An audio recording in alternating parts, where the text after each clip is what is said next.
All right, y'all. It's been a minute since I did a video, but you know, life is life, and I'm just a guy, right? And I do other stuff other than make fun videos. But I do like making videos.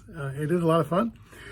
Today's video, I wanted to talk about, it's trumpet related, but it's more relationship and community based in that, and I have another announcement that I'm sure no one gives a crap about, but I thought I'd tell you anyway. So first things first.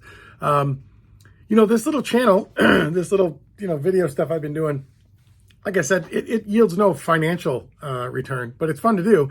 And one of the real cool benefits of this and having a cool little community that actually interacts is that I meet a lot of neat people. I've talked to several of you guys out there on other social media platforms where we can chat and such. And, people from here in the United States where I am and also abroad all over the world. Of late, I made a friend, which I thought was cool. Oh. And I don't mean this in any derogatory way. I'm just being goofy this morning. I've had a ton of meetings, so I'm kind of wired. But what I'm trying to articulate is that we had an exchange over Instagram, and we did a cool little bartering system thing, which, it kind of struck me as a really good thing. And I'm so glad he reached out. Because I think it's awesome when people come together like this and just ask questions and you never know, right? So after a couple of dialogues, we decided to swap our Lotus Turbo Wood mouthpieces. I have a 3L, he has a 7L. And if you recall, I've been mentioning that I'm switching and have switched almost exclusively to all 7-size Bach mouthpieces right now. So it was a better alignment, and he was looking for the 3 size. So we decided to just swap. I thought that was really cool. So, it's like a $350 mouthpiece, and they're not easy to obtain right now. In fact, I'm pretty sure the last time I was on their website, which wasn't too long ago, the Lotus website, they don't even have the wood anymore. So they can't make these right now. So there's a current production backlog to even get one of these. So they're not attainable right now at all.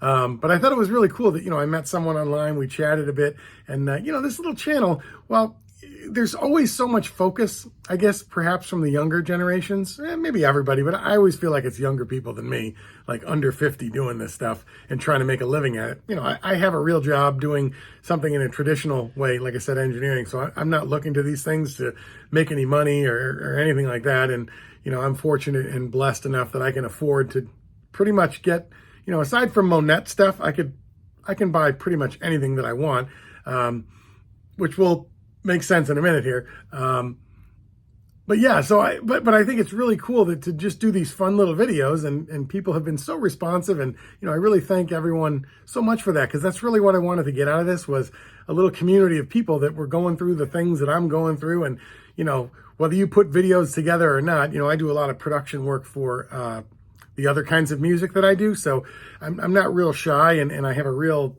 thick skin in the sense that I don't care if I'm terrible. I think there's real benefit in showing people failure and helping them to see that, even people you might think are pretty good don't sound amazing all the time or don't achieve everything the first time. And in like my case, it's like the 15th time that maybe I'm pretty good at something. But, I was thinking back, I'm like, wow, I call myself a comeback player, and I kind of, I think I am. But I mean, I've actually been at this on a regular basis for over 10 years now. So, I think it's fair to call out that if you're really just getting started, please don't feel discouraged.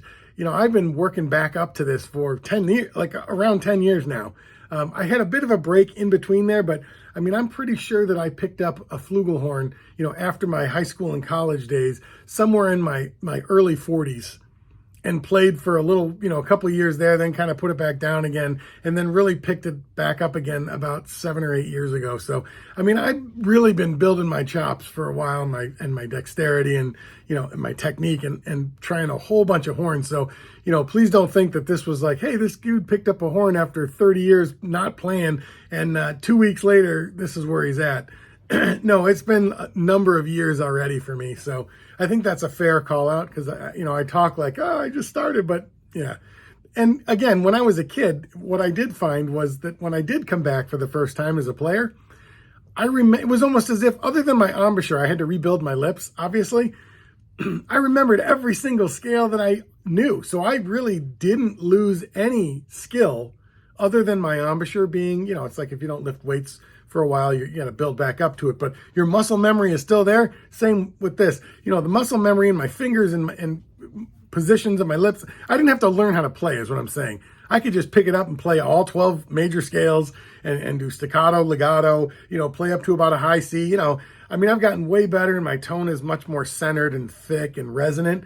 But, and some of the scales and some of the work I've done is better now. But I was pretty good when I first came back anyway, because I was a pretty good player as a kid. So I did practice a lot since the time I was about 6 or 7 years old. I played every day for, at least 15 years straight. And, you build up a lot from that, even if you put it down for a long period of time like I did. So I think it's fair to call that out. But, most importantly, I wanted to say how cool it was to, be able to meet some people online and have not only great engaging conversations, but, in this case, we actually benefited from that by swapping mouthpieces. So, if you got cool things like that, reach out. I thought that was a really, really cool thing. So on that note, and being the nutbag that I am in the trumpet world, or my own little made-up trumpet world, I purchased a brand new, I think it's new old stock. I'm not sure they even make these anymore. I don't see them on the Box Selmer website, so maybe they don't make these anymore. But this is a brand new, like an open box, like it was in a music store, and obviously people play it. That's totally fine. To me, that's brand new.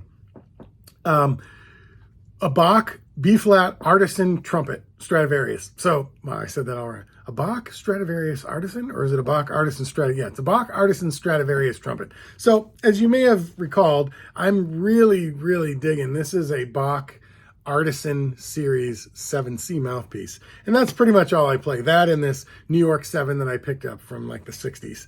And I do have I think a regular...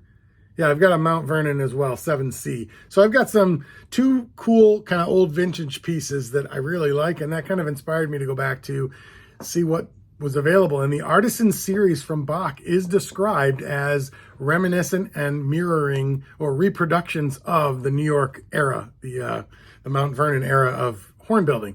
And that's really what I was looking for. And this is a cool, unique trumpet. It's in lacquer, but it's got... a lot of nickel parts all over it. So really excited. I haven't bought a brand new trumpet in a while. And I haven't had a Bach trumpet since I was a kid. I had a Bach, a 43 was what I played as a kid. I started off on a Mercedes 2, my very first trumpet. And, I was pretty lucky. My parents were cool. I don't think I even rented a trumpet. They just bought me a Mercedes 2. So yeah, white guy problems, I guess. But, I'm fortunate, right? It was really cool. And then when I went into, I think, probably my freshman year of high school, my parents committed to buying me a Bach Stradivarius, a 43 model, a silver one. And I had that one until I sold it to move to New York City when I was 18. But I always kept that Mercedes. I had that thing, and man, that thing's on a couple of those records up there on the wall. You can hear my Mercedes on those recordings from like 1993. Anyway, when I thought I was going to be a dance music producer playing trumpet. I had a grand vision even, 30 something years ago. But, so I'm really, really super excited to get that horn. It's supposed to arrive today. I don't know, man. I've just like fallen into this like nostalgia thing. I have some really cool trumpets, and I've recently sold some really cool trumpets to finance this purchase. So you guys are like, oh, this dude just buys trumpets left and right. Well, what I've explained to some of you guys online is that, I don't live in a spot where there's all these great things to try. And most of us don't. Unless you live in some major city that has a real, like we have the Buffalo Philharmonic here, but there really are no music stores where you could go try out a barrage of, top tier pro level horns. It just doesn't exist in my area. And I've never made it to an ITG or some convention where literally every builder and manufacturer is there, which one day I'll get to, I hope. But what I've done, and I learned this through guitars, is you just buy the guitar or buy the trumpet, try it out. If you like it, you keep it. If you don't, you sell it.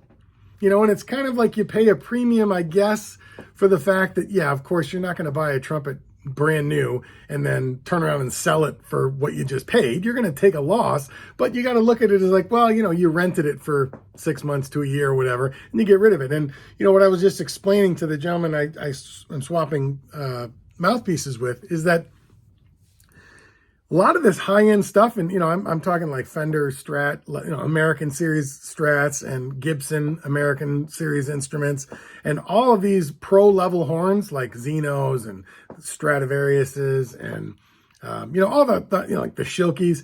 You're not really going to lose much on these things, and in fact, in some cases, I've made pretty good profit margins on horns I've had a couple years. And, had them like refurbed and redone, and just the market's changed, and I was able to get a little bit more than I even paid for it. So my point is, I've been able to fund purchases for things that I can afford this stuff, but, I don't need to have 10 grand worth of trumpets sitting around. I just play stuff for a while, and if it's no longer inspiring to me, because I'm not a pro musician and don't need to have 500 trumpets laying around in cases just because, I sell them. And then when I sell them, I buy another one to try and I play that one for a while. So anyway, I'm really back into this like nostalgic thing, because for me, it's not that I don't want a better playing trumpet. It's just, I really, really want the trumpet that plays best for me. And maybe I missed something when I was a kid, but I was a pretty good trumpet player. And for some reason, when I got back on this comeback player thing, I bought everything but what I used to have. Must have been some reason like thinking, well, maybe I wasn't as good as I could have been because I didn't have these amazing new trumpets. And while some of these new horns are just, some of them are works of art and they're just outstanding horns, I haven't really found that one, aside from this Da Vinci horn from Poland that I got, that's really been like, I can pick it up and never not sound good on it. That horn is really doing well. But for some reason in my mind, I really want to have a Bach Stradivarius be that horn. So my announcement is that I bought I think it's a 190 AB or BA, something like that. But it's the Artisan Series Bach Stradivarius. So really excited. It's got some cool little things. I'll do a video on it once I get it. But I'm really psyched to play a Bach trumpet with a Bach mouthpiece, because again, in my head, I feel like that's just like this marriage made in heaven, since I love the 7C Artisan mouthpiece so much, and these New York mouthpieces that I have that are Bach. Maybe I'll really love the emulation of the horn that they built, because I was considering some of the older like refurb New York horns they're in the same price. It's like between $3,000 and $3,500 is where these horns kind of sit. But I went with the new one. I thought that would be just the best way. It came with a beautiful leather case, the whole thing. But I'm just so stoked on the whole idea that I'm going to have this just amazing Bach horn, and I'm super excited to play it. So anyway, I'm not going to play any trumpet on this video. You guys probably get annoyed when I don't play, maybe, but I did get one comment once. It was like, shut up, play. We don't want to hear you talk.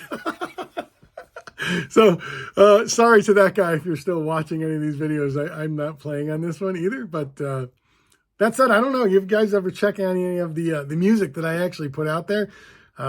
I've got a whole bunch of songs coming out in the next 6 months. So anyway, with that, see ya.